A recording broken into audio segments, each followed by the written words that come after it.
தொடர்ச்சி வீடியோ. ஒரு கேள்வி கேட்குறேன், அதுக்கு பதில் சொல்லுங்கள். வாழை கன்றை டேஷ்.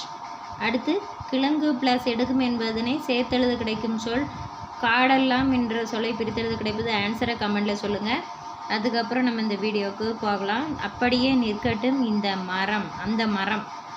அந்த பச்சை காய்கள் நிறம் மாறி செங்காயாக தோற்றம் கொண்டதுமே சிறுவர் மனங்களில் பரவசம் பொங்குமா. பளபளக்கும் பச்சை இலைகளுடைய கருநில கோலி குண்டுகள் மாதிரி நாவல் பழங்களை பார்த்தா அப்படி இருக்குமா. கிளைகளில் தொங்கும், பார்க்கும்போதே நாவில் நீர் ஊறும். இப்போல்லாம் நாவல் பழத்தை வாங்க முடியுமா? கடையில் பார்க்கத்தான் முடியும். காக்கை, குருவி, மைனா, கிளிகள், இன்னும் பெயரறியா பறவைகளும் அணில்களும் காற்றும் உதித்திடும். சுட்ட பழங்கள் பொறுக்க சிறுவர் கூட்டம் அலைமோதும். சுட்ட பழங்கள்லாம் என்னதுன்னு தெரிஞ்சால் கமெண்ட்டை சொல்லுங்கள். வயது வந்த அக்காக்களுக்காய் கையில் பெட்டியுடன் ஓடி ஓடி பழம் பொறுக்கும் தங்கச்சிகள். நம்ம சின்ன பிள்ளைகளெல்லாம் நிறைய பழங்கள் பொறுக்கியிருப்போம்.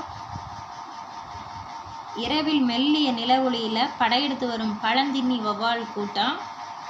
ஒரு மரம்னு இருந்தால் எல்லாமே வரதான் செய்யும். தோப்பு முழுக்க பரவி கிடக்கும் மரத்தின் குளிர்ந்த நிழலிலே கிளியாந்தட்டின் சுவாரஸ்யம் புளிய மிளறுன்னு அப்பா வருமுறை. கிளியாந்தட்டுன்னு ஒரு வகையான விளையாட்டு இருக்குது. அது என்னது அப்படின்னு தெரிஞ்சுதுன்னா சொல்லுங்கள். நீங்கள் அந்த விளையாட்டு விளையாண்டுருக்கீங்களாங்கிறதையும் சொல்லுங்கள். நேற்று மதியம் நண்பர்களுடன் என் மகன் விளையாடியதும் அந்த மரத்தின் நிழலில் தானே. பெருவாழ் வாழ்ந்த மரம் நேற்றிரவு பேய் காற்றில் வேரோடு சாய்ந்து விட்டதாமே. விடிந்து முடியாதுமாய் துஷ்டி கேட்கும் பதற்றத்தில் விரைந்து செல்கிறார் ஊர் மக்கள் குஞ்சு குழுவான்களோடு. குழுவான்கள்னால் சிறு குழந்தைகள். எனக்கு போக மனமில்லை என்றும் என் மனவழியில் அப்படியே நிற்கட்டும் அந்த மரம் குன்றுகள் நடுவில் மாமலை போல.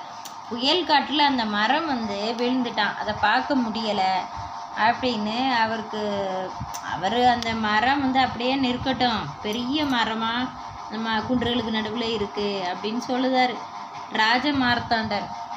இந்த அப்படியே நிற்கட்டும் அந்த மரம் இந்த கவிதை எழுதினவர். சரியா? சொல்லும் பொருளும் பார்ப்போம். Book bag.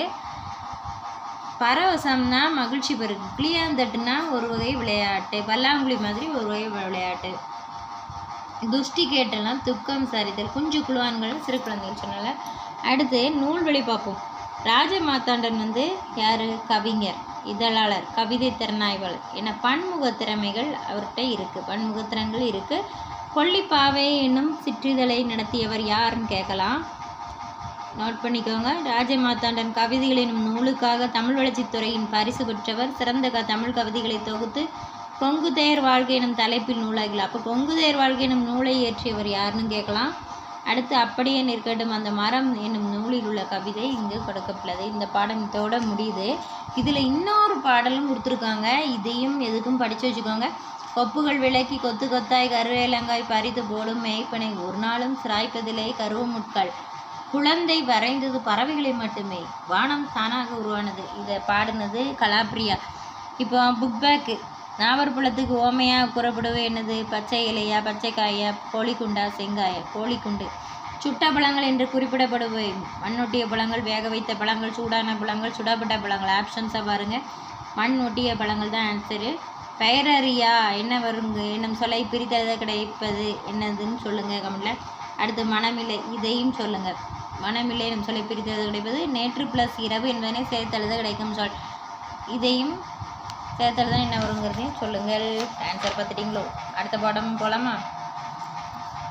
அடுத்த பாடம் ஒரே கவிதையாக பார்த்துடலாம். அப்படின்னா தான் நமக்கு முடிக்கிறதுக்கு ஈஸியாக இருக்கும், படிக்கிறதுக்கும் ரொம்ப நல்லாயிருக்கும். விரிவானம் ஃபுல்லாக பார்த்துட்டோன்னு வைங்களேன், ஈஸியாக இருக்கும் எக்ஸாமுக்கு. புக்கு இல்லாதவங்களுக்கு கூட இந்த வீடியோவை திரும்ப திரும்ப போட்டு பார்த்தீங்கன்னா போதும். விடுதலை திருநாள்.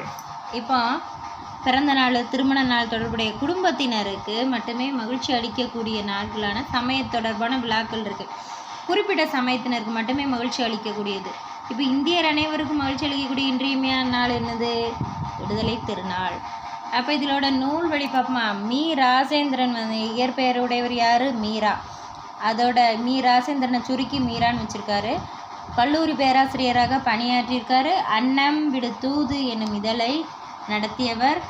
அடுத்து ஊசிகள், குக்கு, மூன்றும் மாறும், வா இந்த பக்கம் உள்ளிட்ட பல நூல்களை எழுதியிருக்காரு.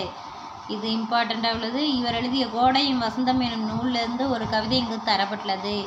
இது எல்லாமே படித்து வச்சுக்கோங்க சரியா. அடுத்து 300 வருடமாய் முற்றுகையிட்ட அந்நிய இருட்டின் அரக்க கூத்து முடிந்தது என்று முழங்கி நின்றது எந்த நாளோ அந்த நாள் இது. 300 வருஷமாக முற்றுகைனா ஆக்கிரமிக்கிறது. அந்நிய இருட்டின் அரக்க கூத்து முடிந்தது, அந்நியர்கள்லாம் நம் நாட்டுக்குள்ளே நுழைஞ்சி முழங்கி, அதாவது அவங்களோட அட்டகாசம் முடிஞ்சது அப்படின்னு முழங்கின்றது எந்த நாளோ அந்த நாள் இது. செத்த பிணமாய் சீவன் இல்லாமல் மொத்தமாய் தேசத்தை முற்றுகையிட்ட மூட நிர்மூட உறக்கத்தை ஓட ஓட விரட்டி அடித்து விழிக்க வைத்தது வையம் வியக்க வைத்தது எந்த நாளோ அந்த நாள். அது எந்த நாள்? விடுதலை திருநாள். பரிதவித்திருந்த பாரத அன்னை காளியாய் சீறி கைவிலங்கொடைத்து பகையை துடைத்து சத்திய நெஞ்சின் சபதம் முடித்து கூந்தல் முடித்து குங்குமப்பட்டு வைத்து ஆனந்த தரிசனம் அளித்து நின்றது எந்த நாளோ அந்த நாள் இது. அந்த கொடி சுதந்திர கொடியை பறக்க விட்டான்ல, சதி வழக்கினிலே சம்மந்தப்பட்டு தூக்கு கயிற்றில் தொங்க போகும் கடைசி கணத்திலும் கண்முன் நிறுத்தி பகத்சிங் பார்த்து பரவசப்பட்ட அற்புத விடியலை அழைத்து வந்தது எந்த நாளோ அந்த நாள் இது. முற்றி படர்ந்த முட்காட்டை எரித்து விளைந்த மூங்கிலை வீரமாய் துளைத்து மூச்சு காற்றை மோகித்து நுழைத்து புரட்சி புல்லாங்குழலில் பூபாலம் சேர்த்தது எந்த நாளோ அந்த நாள் இது. இந்த பாடலை நல்லா படித்து வச்சுக்கோங்க. இதந்தரும் இந்த சுதந்திர திருநாளை சொந்தம் கொண்டாட அந்த பூமியை தமிழால் வணங்குவோம். மீரா எழுதுனது சூப்பராக தான் இருக்குது இந்த பாட்டு.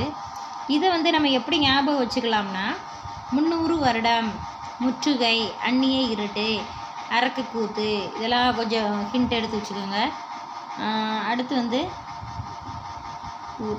நிர்மூட உறக்கம், அடுத்து விழிப்பு, விரட்டி அடித்தல், வையம்னா உலகம் நமக்கு தெரியும், வியக்க வைத்தது, அப்புறம் காளி அன்னை, கைவிலங்கு, பகை, இதெல்லாம் நீங்கள் ஹிண்ட்டு மாதிரி எடுத்து வச்சிட்டிங்கன்னா அந்த பாட்டோட வரிகள் ஞாபகத்தில் வந்துடும். இது சம்மந்தமான கேள்விகள் வந்தாலும் நம்ம ஈஸியாக ஆன்சர் பண்ண முடியும். சீவன்னா உயிர், சத்தியம்னா உண்மை, ஆனந்த தரிசனம்னா மகிழ்வான காட்சி, வையம்னா என்னது உலகம், சபதம்னா சூளுரை, மோகித்துனா விரும்பி. இப்போ இந்த பாட்டோட பொருள் என்னது? 300 வருஷமாக நம்ம அடிமைப்படுத்தி ஆண்ட அரக்கர்களாகிய அந்நியர்களோட இருண்ட ஆட்சி முடிந்தது அப்படின்னு சொல்லக்கூடிய நாள் இன்று. உயிரற்ற பிணங்களைப் போல கிடந்த நாட்டு மக்கள், அதாவது நாட்டு மக்களால் எதுவுமே செய்ய முடியாமல் பிணங்கள் மாதிரி கிடந்தாங்களாம். மக்கள் அனைவரையும் அறிந்திருந்த அறியாமை என்னும் உறக்கத்தை ஓட ஓட விரட்டிய நாள் இன்று. அவங்களுக்குள்ளே இருந்த அறியாமையை ஓட ஓட விரட்டிய நாள் இன்று. அடிமையாய் தவித்து கொண்டிருந்த இந்திய தாய் என்ன செய்தாலாம்? சினந்து எழுந்து கோவப்பட்டு எழுந்து விலங்க உடைச்சி பகைவரை அழித்து அவிழ்ந்த கூந்தலை முடித்து நெற்றியில் திலகமிட்டு இந்தியருக்கு மகிழ்வான காட்சியை அளித்த நாள் இந்த நாள். சதி வழக்கில் தூக்கு தண்டனை விதிக்கப்பட்ட பகத்சிங் கூட தூக்கிலிடப்படும் கடைசி நேரத்திலும் தன் மனக்கண்ணில் கனவு கொண்ட இந்தியாவின் விடியல் தோன்றிய நாள். இது என்னது? பகைமை என்னும் முள்காட்டினை அழித்து அங்கு விளைந்த மூங்கிலை புரட்சி என்னும் புல்லாங்குழலாக்கி மூச்சு காற்றால் பூபால இசைப்பாடும் இனிய நாள் இன்று. புரட்சியை புல்லாங்குழலாக ஆக்கி மூச்சு காற்றால் பூபால இசைப்பாடுன இனிய நாள் இன்று. பார்த்தீங்களா, எவ்வளோ அழகாக உருவப்படுத்தியிருக்காங்க. இன்பம் தரும் இந்த விடுதலை திருநாளை கொண்டாட வாய்ப்பளித்த நமக்கு நம் தாய் நாட்டை தமிழால் வணங்குவோம் அப்படின்னு சொல்லியிருக்காரு. இதில் 300 வருஷமாக நம்மளை அடிமைப்படுத்தி ஆண்ட அரக்கர் யார்? அந்நியர்கள். அவங்களோட இருண்ட ஆட்சி முடிந்ததுங்கிறத கூறும் நாள் தான் இன்று.